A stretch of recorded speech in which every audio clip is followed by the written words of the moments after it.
Hello, taste of your ചോയ്സിലേക്ക് എല്ലാവർക്കും വീണ്ടും സ്വാഗതം. ഇന്ന് ഞാൻ വന്നിരിക്കുന്നത് വീണ്ടും ഒരു പച്ചടിയുടെ റെസിപ്പിയുമായിട്ടാണ്. ഓണമൊക്കെ ആയ സമയത്ത് ഇങ്ങനത്തെ റെസിപ്പികളൊക്കെ എല്ലാവരും ട്രൈ ചെയ്ത് നോക്കുന്നതാണ്. അതുകൊണ്ട് തന്നെ വളരെ സിമ്പിളായിട്ട് ചെയ്യാൻ പറ്റുന്ന നല്ലൊരു ബീട്രൂട്ട് പച്ചടിയുടെ റെസിപ്പിയാണ്. നല്ല ടേസ്റ്റി ആയിട്ടുള്ളൊരു പച്ചടിയാണ്.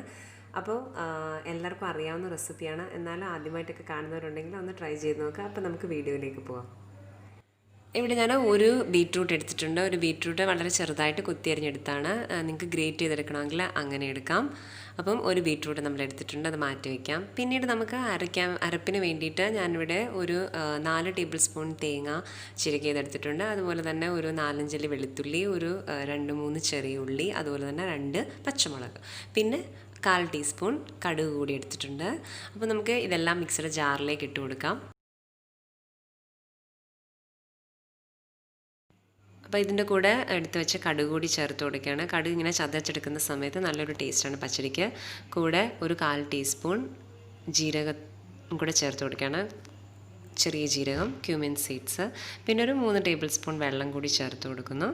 ഒന്ന് അരഞ്ഞ് വരാൻ വേണ്ടി മാത്രം വെള്ളം ചേർത്ത് കൊടുക്കുക. ഈ ഒരു രീതിയിൽ അരച്ചെടുത്തിട്ടുണ്ട്. ഇത് നമുക്കൊരു സൈഡിലേക്ക് മാറ്റി വെക്കാം.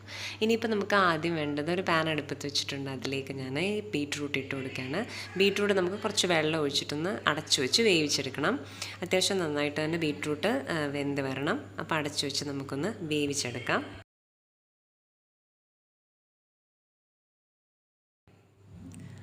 ഇപ്പം നമ്മുടെ ബീട്രൂട്ടൊക്കെ വെന്ത് വന്നിട്ടുണ്ട്. വെള്ളമൊക്കെ അത്യാവശ്യം നന്നായിട്ട് പറ്റി വന്നിട്ടുണ്ട്. ഇനിയും കുറച്ച് വെള്ളമൊക്കെ ഉണ്ടെങ്കിൽ അതുകൂടെ പറ്റിച്ചെടുത്തിട്ട് വേണം നമ്മൾ അരപ്പ് ചേർത്ത് കൊടുക്കാൻ.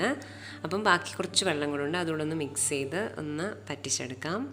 ഇപ്പോൾ ഇതിലെ വെള്ളമൊക്കെ പറ്റി ബീട്രൂട്ടൊക്കെ നന്നായിട്ട് വെന്ത് വന്നിട്ടുണ്ട്. ഇനി നമ്മൾ അരച്ച് വെച്ചിരിക്കുന്ന മിക്സ്, തേങ്ങയുടെ മിക്സ് നമുക്ക് ഇതിലേക്ക് ചേർത്ത് കൊടുക്കാം. കൂടെ ഒരു 2 ടേബിൾ സ്പൂൺ വെള്ളം കൂടി ചേർത്ത് കൊടുക്കുകയാണ്. നമ്മുടെ മിക്സിയുടെ ജാറിലേക്ക് ആ വെള്ളം ഒഴിച്ചിട്ടൊന്നൊന്ന് കലക്കി ഒഴിച്ചാൽ മതി. ഇനിയും നന്നായിട്ട് മിക്സ് ചെയ്ത് കൊടുക്കുക. ആ പച്ച മണമൊക്കെ ഒന്ന് മാറി വരുന്നത് വരെ, തേങ്ങയുടെയൊക്കെ ഒരു പച്ചമണമൊക്കെ മാറി വരുന്നത് മിക്സ് ചെയ്ത് കൊടുക്കുക. ആവശ്യത്തിനുള്ള ഉപ്പ് കൂടി സമയത്ത് നമുക്ക് ചേർത്ത് കൊടുക്കാം. ഇനി ഇത് നന്നായിട്ട് ഇളക്കി കൊടുക്കുക. വെള്ളമയമൊക്കെ ഉണ്ടെങ്കിൽ മാറി വരുന്നത് വരെ ഒന്നങ്ങ് മിക്സ് ചെയ്ത് കൊടുക്കാം. ഇപ്പോൾ ഇതിൻ്റെ വെള്ളം എല്ലാം പറ്റി തേങ്ങയുടെയൊക്കെ പച്ചമണം മാറിയിട്ടുണ്ട്. ഇതിലേക്ക് ഞാനൊരു 1/4 കപ്പ് തൈര് കൂടി ചേർത്ത് കൊടുക്കുകയാണ്. തൈര് ചേർക്കുന്ന സമയത്ത് നമ്മൾ ഗ്യാസ് ഓഫ് ചെയ്തിട്ടുണ്ട്. എല്ലാം വെന്തതിന് ശേഷം ഗ്യാസ് ഓഫ് ചെയ്തതിന് ശേഷമാണ് തൈര് ചേർത്ത് കൊടുത്തത്. അല്ലെങ്കിൽ പിന്നെ പെട്ടെന്നങ്ങ് വെള്ളമായിപ്പോവും ചൂട് കയറുമ്പം. അപ്പം ഗ്യാസൊക്കെ ഓഫ് ചെയ്തിട്ട് നമ്മൾ തൈര് ചേർത്ത് കൊടുത്തിട്ടുണ്ട്. ഇനി നന്നായിട്ടൊന്ന് മിക്സ് ചെയ്ത് കൊടുക്കുക. ഇനിയിപ്പോൾ നമ്മളിതിലേക്കൊരു 1/2 ടീസ്പൂൺ പഞ്ചസാര ചേർത്ത് കൊടുക്കുന്നുണ്ട്. പഞ്ചസാര ചേർക്കുമ്പോൾ പച്ചടിക്കൊരു നല്ല ടേസ്റ്റ് കിട്ടും കേട്ടോ. അപ്പോൾ നമ്മൾ ഈ സമയത്ത് അത് ചേർത്ത് കൊടുക്കുക. എന്നിട്ട് നന്നായിട്ട് ഇളക്കി കൊടുക്കുക. പഞ്ചസാരയൊക്കെ ഒന്ന് അലിഞ്ഞ് അതിലേക്ക് ചേരുന്നത് വരെ. ഇപ്പം നമ്മുടെ പച്ചടി റെഡി ആയിട്ടുണ്ട്. ഇനി ഇത് നമുക്കൊരു സൈഡിലേക്ക് മാറ്റി വെക്കാം. പിന്നെ നമുക്കിതിലേക്ക് കുറച്ച് കടുക് പൊട്ടിച്ചൊഴിക്കണം. അതിനായിട്ട് ഞാനൊരു ചീനച്ചട്ടി വെച്ചിട്ടുണ്ട്. അതിലേക്കൊരു 2 ടേബിൾ സ്പൂൺ വെളിച്ചെണ്ണ ഒഴിച്ചു കൊടുക്കുന്നുണ്ട്. അതിലേക്ക് ഒരു 1/4 ടീസ്പൂൺ കടുകും ഒരു 3-4 അല്ലി ചെറിയ ഉള്ളിയും കൂടെ അരിഞ്ഞത് ചേർത്ത് കൊടുക്കുകയാണ്. ഇനി ഇത് ഒന്ന് ചെറുതായിട്ട് വാടി വരുമ്പം ഒരു 2 തണ്ട് കറിവേപ്പിലയും കൂടി ചേർത്ത് കൊടുക്കുകയാണ്. ഇനി ഇത് നന്നായിട്ടൊന്ന് വഴറ്റിയെടുക്കണം. ഒന്ന് വഴണ്ടി വരുന്ന സമയത്ത് നമുക്കിതിലേക്ക് ഒരു ചുവന്നുള്ളി മുറിച്ചതോടെ ചേർത്ത് കൊടുക്കാം. ഇനി ഇത് നന്നായിട്ടൊന്ന് മൂപ്പിച്ചെടുക്കുക. ഇപ്പോൾ ഇത് നന്നായിട്ട് മൂത്ത് വന്നിട്ടുണ്ട്. ഇനി ഇത് നമുക്ക് നമ്മുടെ പച്ചടിയുടെ റെഡിയാക്കി വെച്ചിരിക്കുന്ന മിക്സിലേക്ക് ചേർത്ത് കൊടുക്കാം. അങ്ങനെ ഫൈനലി നമ്മുടെ ബീട്രൂട്ട് പച്ചടി റെഡി ആയിട്ടുണ്ട്. ഓണം സ്പെഷ്യലായിട്ട് നിങ്ങൾ ട്രൈ ചെയ്ത് നോക്കിയിട്ടില്ലാത്തവർ ഒന്ന് ട്രൈ ചെയ്ത് നോക്കുക. നിങ്ങൾക്ക് എല്ലാവർക്കും ഇഷ്ടപ്പെടും.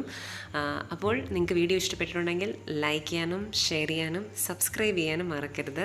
സബ്സ്ക്രൈബ് ചെയ്ത് കഴിയുമ്പോൾ നിങ്ങളുടെ സബ്സ്ക്രൈബ് ചെയ്യുന്നതിൻ്റെ അപ്പുറത്തായിട്ടൊരു ബെല്ലൈക്കൺ കൂടി വരും. അതിലൊന്ന് ക്ലിക്ക് ചെയ്യാൻ മറക്കരുത്.